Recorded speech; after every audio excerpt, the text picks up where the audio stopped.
जय भीम, मैं उमेश करुणा और आप देख रहे हैं बहुजन हलचल। भारत के अंदर आज जो हम देखते हैं कि जो धार्मिक व्यवस्था है और कट्टरपंथी व्यवस्था है, चाहे वह मुस्लिम धर्म की हो, चाहे तथाकथित हिंदू धर्म की हो, उस पर हम कुछ अपना जो व्यक्तिगत सुझाव है, व्यक्तिगत जो विचार है, उस पर बात करना चाहते हैं। जैसे कि हम बताएं आपको कि भारत के अंदर यानी मनुवादी लोग बहुत चालाक है। कहते हैं कि इनकी सोच वहाँ से शुरू होती है जहाँ से अन्य लोगों की, यानी जो भारत के बहुजन समाज के लोग हैं, जिन्होंने सदियों से, हजारों वर्षों से गुलामी सही, कि उनकी जहाँ से सोच ख़त्म होती है वहाँ से मनुवादियों की शुरू होती है। यानी ज़्यादा एडवांस टेक्नोलॉजी रखते हैं, ज़्यादा एडवांस माइंड रखते हैं, क्योंकि यह सदियों से शिक्षित रहे।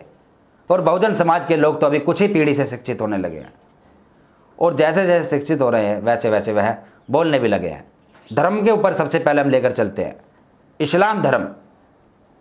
इस्लाम के अंदर प्रेम, मोहब्बत, सौहार्द सबसे ज़्यादा मिलता है इस तथाकथित हिंदू धर्म के अनुसार, इसके अपोजिट यदि हम कहें।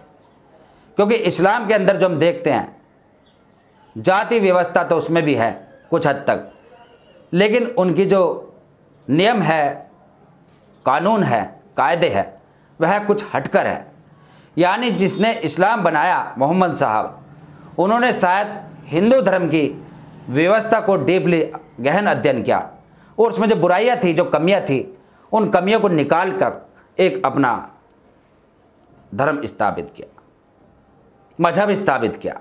जैसे कि हम कुछ उदाहरण बताते हैं कि हिंदू धर्म के अंदर यदि हम बात करें, जो इनके भगवान है, देवी देवता है तथाकथित, उनकी मूर्ति पूजा होती है, उनकी सूरत तस्वीरें भी हैं, लेकिन इस्लाम के अंदर उसको अपोजिट रखा गया।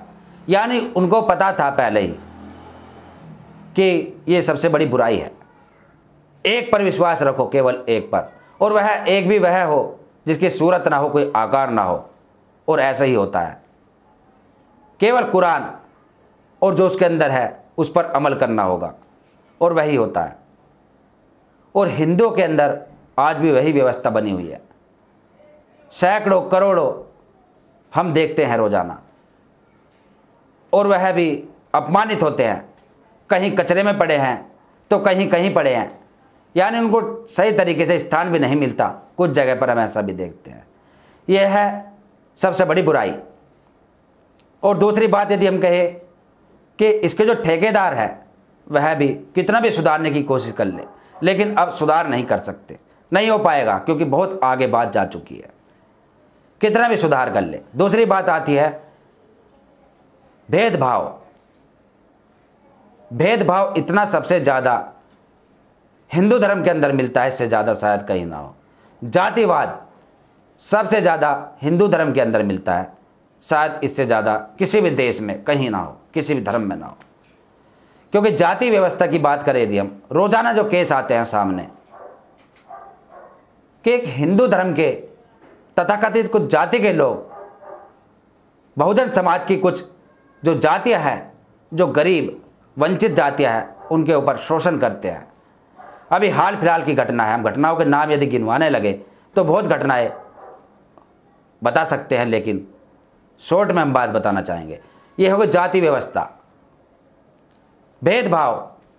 और वहाँ उसका अपोजिट करें यदि हम, जैसे कंपेयर किया हमने, तो वहाँ देखिए आप, यदि जाति भी हैं, यदि जाति है वहाँ, तो उन जातियों में इतना भेदभाव नहीं है।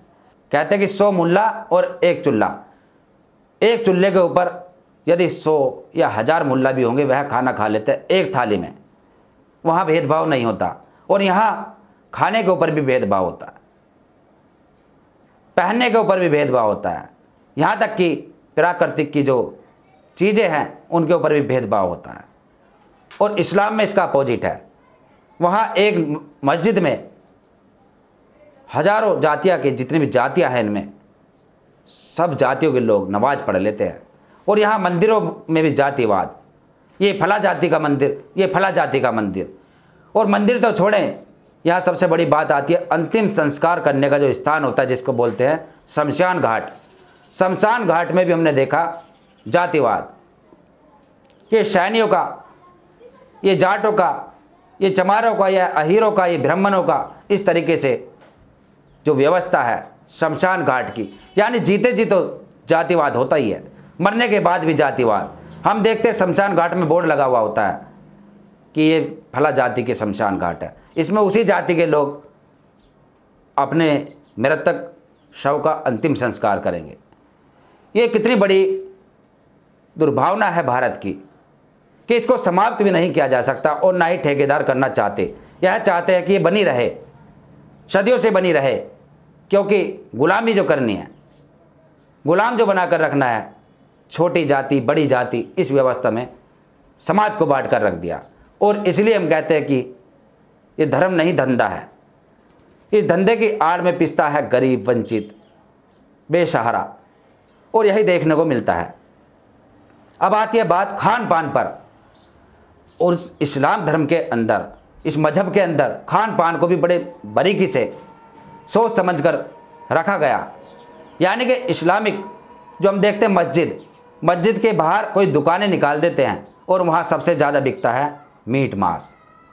यानी अपने धार्मिक जो उनका स्थान होता है वहाँ पर भी परहेज नहीं करते, क्योंकि उन्हें पता था कि यदि हम धर्म के बीच में इस मांस को ले आए, इस मीट मांस को ले आए, तो यहाँ हमारे में फूट पड़ जाएगी।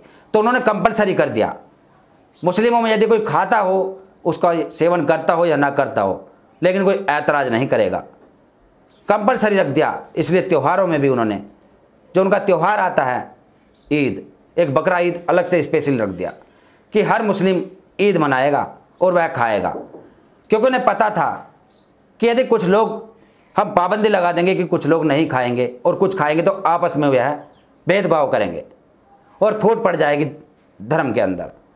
फिर वही हाल होगा जैसे कि हिंदुओं में होता है। यदि हम बात करें, सबसे बड़ी लड़ाई होती है हिंदुओं के अंदर खान पान को लेकर भी। जैसे कि हम बता दें आपको कि कुछ जातियाँ ऐसी भी है जो कि सुअर का मीट खाते हैं, सुअर, और सुअर से बहुत से हिंदू परहेज करते हैं, बहुत से क्या ज़्यादातर परहेज करते हैं, क्योंकि वहाँ गंदा जीव होता है यह, जो मानते हैं कि गंदीला जीव होता है, गंदगी में रहता है, और जो इसको खाता है वह भी गंदा। यानी कि यहाँ हो गया भेदभाव। और वहाँ इस्लाम के अंदर उन्होंने मीट मांस को कंपलसरी रखा और इसको बाहर निकाल दिया, जिसकी हम बात कर रहे थे कि ये इसमें नहीं चलेगा, जो उनकी अपनी मान्यता थी। लेकिन यहाँ हिंदू धर्म के अंदर हिंदू ही होते हुए आपस में मांसाहारी है, तू शाकाहारी है, हम तेरे से बात नहीं करेंगे, तू मांसाहारी है, इस तरीके का भेदभाव भी पैदा होता है। हम यहाँ यह नहीं कहना चाहते, नहीं कह रहे हैं कि जो इस्लाम के अंदर मस्जिदों के बाहर मीट बिकता है, मांस बिकता है, कि मंदिरों के बाहर भी बिके, हमारा ये मकसद नहीं। पर हमारा ये है कि जो कंपलसरी इन्होंने बात रखी और जो इन्होंने सोच समझकर वहाँ से उठाकर यहाँ लाए, वहाँ की बुराइयों को उठाकर उन्हें वहाँ से छटनी करके अपने अंदर अच्छाइयाँ लाए। यानी कि प्रेम, मोहब्बत, सौहार्द, धर्म के अंदर ऐसा बना दिया भाईचारा अपने मजहब के अंदर मुस्लिमों ने कि हिंदू भी उसकी आज तक नकल नहीं कर पाए। यदि प्रेम मोहब्बत की बात करें, कल्चर की बात करें, कल्चर के ऊपर आते हैं अब हम। इस्लाम के अंदर जो कल्चर हम देखते हैं, यानी कि यदि हम बात करें विवाह का कल्चर, इस्लाम में देखा कि हिंदू के अंदर जो रिश्ते नाते हैं वह बहुत पवित्र है, बहुत पवित्र मानते हैं। और कुछ अड़चनें भी आती है हिंदुओं के अंदर, हम देखते हैं जैसे इन रिश्तों को लेकर, यानी कभी कभी प्रेम कर बैठता है कोई व्यक्ति, लेकिन वहाँ नहीं हो पाता समाज के चलते। और इस्लाम के अंदर उन चीज़ों को देखते हुए अपने अंदर उन्होंने उसको सुधार किया। यानी कि जो सगा खून है, भाई बहन का खून माप, उससे अलावा मामा फूफी और जो रिश्ते हैं, इन चीज़ों को उन्होंने अपने इस्लाम के अंदर रख दिया। उनका मकसद है कि अल्लाह का जो उनका मजहब के अंदर मोहम्मद साहब है, उन्होंने कहा कि धर्म की वृद्धि हो, धर्म बढ़े, किसी भी प्रकार से बढ़े, बच्चे कितने भी पैदा करें, इस तरीके से जो इनके इस्लाम में है। यानी कि 1400 ईस्वी में स्थापना हुई थी इस्लाम की, और कितने आगे बढ़ गया, कितनी संख्या हो गई, और उसके बाद भी प्रेम मोहब्बत आज भी कायम है, आपसी प्रेम मोहब्बत। और हिंदू की बात करें यदि हम, हिंदुओं में नफरत ही नफरत, केवल नफरत से अलावा और कुछ नहीं मिलता। ये सबसे बड़ी नफरत का कारण है जातिवाद। जब तक ये जातिवाद रहेगा, जब तक यहाँ से नफरतें खत्म नहीं होगी। इंटर कास्ट मैरिज को लेकर यहाँ पर कभी एकता नहीं बनी, और वैसा इस्लाम में नहीं है। इस्लाम में यदि कोई लुहार है, कोई तेली है, कोई कसाई है, यदि मैरिज की बात आती है तो वह इंटर कास्ट मैरिज कर लेते हैं खुशी से। समाज की बात समाज में रह जाती है उनकी, यानी उनके मजहब की बात मजहब तक रह जाती है। और यहाँ हिंदुओं में यदि कोई ब्राह्मण लड़की है और कोई दलित लड़का शादी कर ले तो उसको नेशनल मुद्दा बना देते हैं, मॉब लिंचिंग तक कर देते हैं। ऐसा बहुत होता है। यानी कि इंटर कास्ट मैरिज सबसे बड़ा पतन का कारण है यहाँ पर हिंदू धर्म के अंदर। और बौद्ध की बात करें यदि हम, उसके टॉपिक पर हम बाद में बात करेंगे, जो हमने अपने विचार बताने की कोशिश की, जो हमने देखा। और वहीं आते हैं हम इमारत पर। यानी कि जो मोहम्मद साहब थे, इस्लाम के रचयिता थे, जिन्होंने इस्लाम की स्थापना की, वह बहुत दिमाग के तेज थे, बहुत माइंडेड थे, जो उन्होंने हर चीज़ों को, यानी इंसान थे वह भी, और इंसान यहाँ थे, उन्होंने हर चीज़ को इस तरीके से बारीकियों से इस्लाम के अंदर जोड़ा कि आने वाले समय में भी इस पर सवाल कम से कम उठे, ना उठ सके। लेकिन जो धार्मिक कट्टरपंथी है, जो अंधभक्त है, वह कहीं भी हो, उनको कोई नहीं समझा सकता, वह हर जगह मिलते हैं। जो तर्क की बात करते हैं, तर्क की बात करते हैं, वह हमेशा कमियां ढूंढते हैं। अब इमारतों की यदि हम बात करें, मंदिर की बात ले लेते हैं। हिंदुओं के अंदर जो मंदिर होता है, उसका गुम्बद होता है चौंचदार इस प्रकार से, और वहाँ मस्जिद को गोलाई में देकर, उसके बीच बीच में जॉइंट देकर इस तरीके से बनाया। मतलब स्थान वहाँ भी है और यहाँ भी है, धार्मिक स्थल। लेकिन क्या है, आकार चेंज कर दिया। इसको मंदिर कहेंगे और इसको मस्जिद कहेंगे, दोनों में डिफरेंस बना दिया। इसमें मंदिरों में मूर्तियाँ रखी जाएंगी, इसमें कोई मूर्ति नहीं होगी, ये डिफरेंस रख दिया। अब आती है बात लिखावट की, यानी कि शिक्षा की।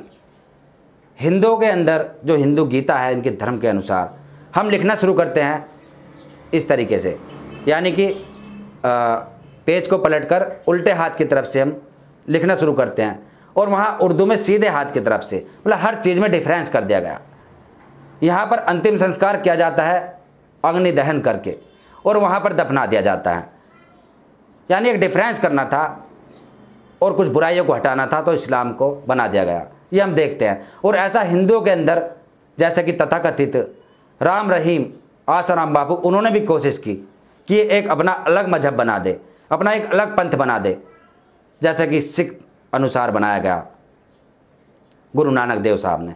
इस प्रकार से कोशिश की गई कि जो ये बुराइयां हैं, इन बुराइयों को हटाए और अच्छाइयाँ लेकर आए। लेकिन वह अपने जो उनके कर्म थे, उस कर्म के अनुसार ज़्यादा समय तक नहीं चल सके। लेकिन यहाँ क्या था कि बहुत डीपली अध्ययन किया। जैसे कि अब हम बात करते हैं, एक एग्जाम्पल देते हैं कि हमें लग रहा है कि आज हिंदू धर्म भी पतन की ओर है और इस्लाम भी पतन की ओर है। एक एग्जाम्पल है, हमें लग रहा है कि दोनों में बुराइयां हैं, और हम दिमाग इस्तेमाल करें, अपना माइंड यूज करें, और हम सोचें कि दोनों की जो बुराइयां हैं, दोनों में जो कमी है, उन कमियों को सुधार करके एक अपना अलग बनाने की कोशिश करें। और जब अलग बन जाएगा तो हमारे भी करोड़ों की तादाद में कभी ना कभी संख्या बढ़ेगी, और एक अलग धर्म कह सकते हैं, धर्म कह सकते हैं, कुछ भी तैयार हो जाएगा। इस तरीके से बनता चला जाता है, एक दुकान बन जाती है यानी, और उस दुकान के जो ग्राहक होते हैं वो उधर जाने लग जाते हैं कि जहाँ ज़्यादा अच्छा आराम लगेगा, जहाँ डॉक्टर अच्छी दवाई देगा, वहाँ हम जाकर इलाज कराएंगे। ये एग्जाम्पल है एक। और उस एग्जाम्पल के अनुसार ही आज हिंदू धर्म पतन की ओर है और इस्लाम बढ़ रहा है, क्योंकि इस्लाम के अंदर कुछ बुराइयाँ हिंदुओं के अनुसार कम हैं, और उन बुराइयों की वजह से ही आज हम जैसे बहुजन समाज के अम्बेडकरवादी अनुयायी आवाज़ उठा देते हैं, क्योंकि हमें जो बुराइयाँ है, कमी है, उन पर हम गौर देते हैं। और इसके अलावा बहुत सारी ऐसी बात है जिन पर हम बात करेंगे, गंभीर चर्चा करेंगे, क्योंकि जब हम अध्ययन करते हैं, जो हम सोचते हैं, बुराइयों को देखते हैं, और उन चीज़ों को पब्लिक तक सामने लाने के लिए थोड़ा समय लगता है, और उस समय के अनुसार हम थोड़ा वक्त लेंगे और आने वाले समय में एक टॉपिक महीने में या 2 महीने में इसके ऊपर भी लेकर आया करेंगे कि जो ये व्यवस्था है, इस व्यवस्था के अंदर आखिर ऐसा क्या रहस्य है जो कि इससे नहीं निकल पाता कोई, और ये ज़रूरी भी है। कहते हैं कि बिना धर्म के इंसान जानवर के समान है। जहाँ धर्म होगा वहाँ संस्कार होंगे, वहाँ अच्छे बुरे की परख होगी, वहाँ इंसान जी सकेगा। जहाँ धर्म नहीं होगा तो वहाँ इंसान को कुछ पता नहीं होगा। वहाँ सामाजिक बुराइयाँ, बहुत सारे रिश्ते नाते, हर चीज़ ख़त्म हो जाती है। क्या अच्छा क्या बुरा, क्या पाप पुण्य, ये सब चीज़ें एक धर्म ही तहजीब सिखाता है। लेकिन धर्म का मतलब यहाँ यह नहीं कि धर्म के चलते उस धर्म की आड़ में गलत काम करने लग जाए, मानव में भेद पैदा कर दे, जाति व्यवस्था बना दे, कर्म कांड पैदा कर दे। एक व्यक्ति बैठकर फ्री का खाए और एक व्यक्ति हथौड़ा चलाकर, पत्थर फोड़कर, पुताई करके, मतलब कि जितने मजदूरी तबके के काम होते हैं वह करके खाए। तो यह है डिफरेंस। बहुत सारी बातें हैं, फिर मिलेंगे एक अगले टॉपिक के साथ। मैं उमेश करूणा, तब तक के लिए जय भीम, जय भारत, धन्यवाद।